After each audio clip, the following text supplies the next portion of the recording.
the right. Yeah. So before we head out, is there anything you want to tell the listeners? Any projects you're working on? Any Yes, and I'm glad saving this for last is probably the right place because it's got my call to action embedded in it. The legislature passed a bill this last session that was designed to squash citizens' initiatives. It makes it more difficult to circulate them in the first place, and it makes it easier to challenge them. You might say frivolously. Yeah.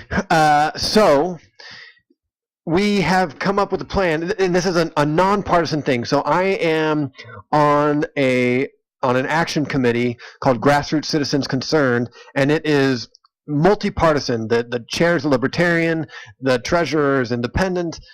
I'm the secretary. I'm a Democrat. I think we've literally got people like from the Green Party involved in the leadership. So it is a multi-party coalition of people who don't want citizens' initiatives to be squashed.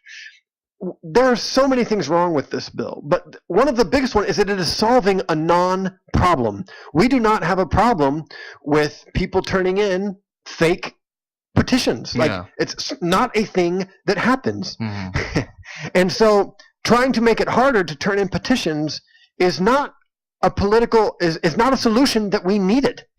And they'll try and say it's because, we're trying to prevent future fraud. It's not what they're trying to do. They're trying to punish people for passing the minimum wage law, and they're trying to make it harder to pass marijuana legalization through the initiative process. Right. All these sorts of things. So what we've put together is kind of the ultimate FU to the legislature.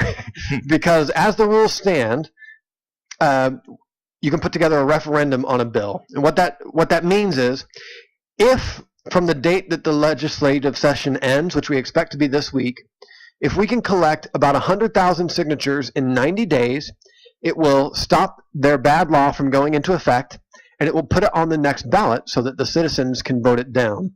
So we're using petitions to preserve the right to petition. So it's kind of poetic in that regard. And the thing is, 100,000 signatures in 90 days is an incredibly aggressive goal. Mm-hmm. It's over 1,000 signatures a day. And so you need a lot of people, a lot of help to get it done.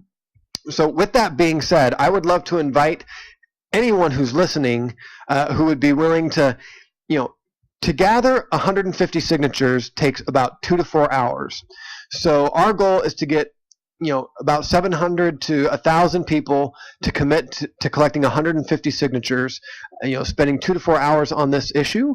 And, as a grassroots effort, we can stop this law from ever going into effect. So if you're out there, you can go to refer2404.org. You can also check out Refer2404 on Facebook. You can also hit me up. All my contact information is on the campaign website, noahdyer.com. So if you want to preserve our, doing petitions, citizens initiatives and referendums is already incredibly hard. It's a very difficult thing to do. If you just want to make sure that it doesn't get harder than it already is, please help us with this campaign. Noah, thank you for sitting here with us on the Minutemen tonight. Appreciate it very much. It's always great to have you. Thank you guys for having me. I really appreciate it. Noah Dyer, everybody. Noah Dyer for governor. Minutemen out.